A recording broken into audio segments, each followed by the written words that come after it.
So, Karun, great to see you, and thanks very much for coming on the FIVA stand. Now, here we are at the Goodwood Revival, world's premier historic motor racing event, but outside of those kind of elite events, what interest do you have in historic vehicles and preservation? Well, listen, I think we're very fortunate in our sport that we have a huge history and a huge heritage, going back over 100 years, and I think it's important to embrace that.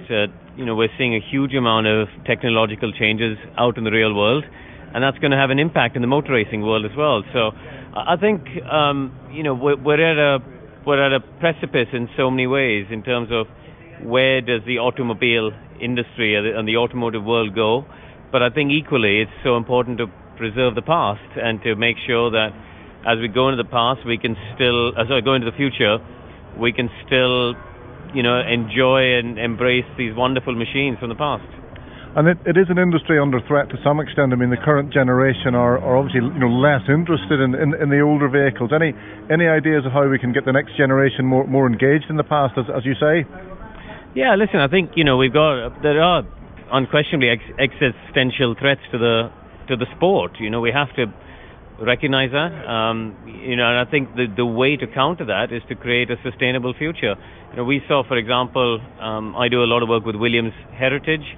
And earlier this year, we converted Nigel Mansell's championship-winning car from '92 to be able to run on fully sustainable fuels. So it ran on completely fossil-free fuels.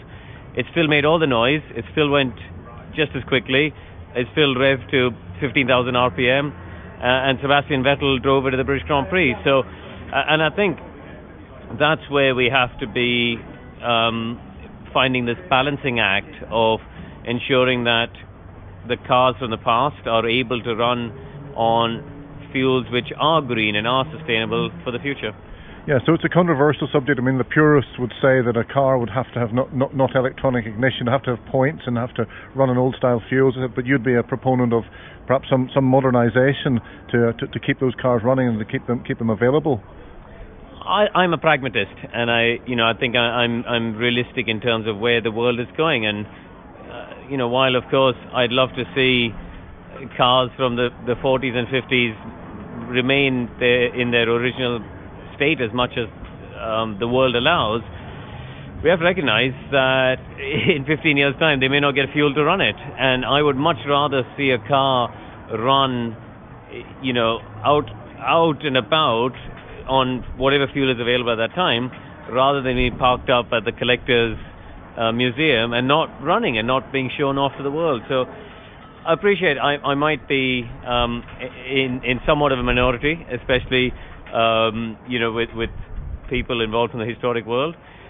But my personal view is I love to come to events like Goodwood because we get to see these cars run. I don't want to see them statically displayed because so much of the joy is hearing the engines and seeing how the things work and seeing them out and about. And going back to my other question, trying to engage the younger generation. So many younger generation they don't even drive at all and have so much less interest in cars. Any ideas of how we can sort of bring them into the fold? I think it's a very fair point. I am concerned that as we go into the future, people aren't going to own cars anymore. They're going to be doing ride shares and they're going to be using a pool of cars rather than owning anything. So we've got to somehow try and educate people about the joy of driving. And so much of it is to do with the roads and, being able to enjoy just driving a car without being stuck in traffic and, crawling along on the M25 or something like that. So I think, and also events like this, I bring my kids here because I want them to come and see what wonderful cars were produced in the past and embrace it. And we just hope enough younger people are inspired by these kinds of events to actually, as you say, embrace it and get that next generation engaged. Yeah, exactly, and it's a real problem. We see it in the motorsport world as well. How do we ensure that kids are interested and want to go out? I think what we have to accept is my generation. I was born in 1984. My generation was the last one who probably grew up going to a workshop. My dad ran a garage, and I'm probably the last generation that went and use my hands to take apart a gearbox and take apart drive shafts and so see how it all works.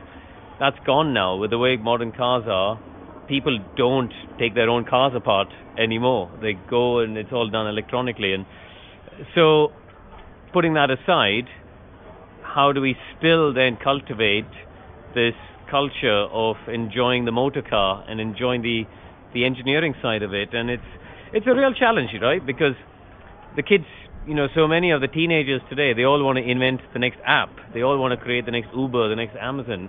So I do worry that people don't want to be engineers. People don't want to design gearboxes or dampers or suspension.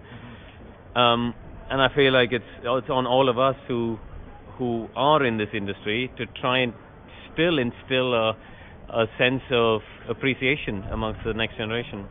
Sure, well, we're all doing our bit for that cause this weekend at Goodwood. So, Karun, thank you very much. Great to have you on the stand. Thank you very much. Thank you, my pleasure. Thank you.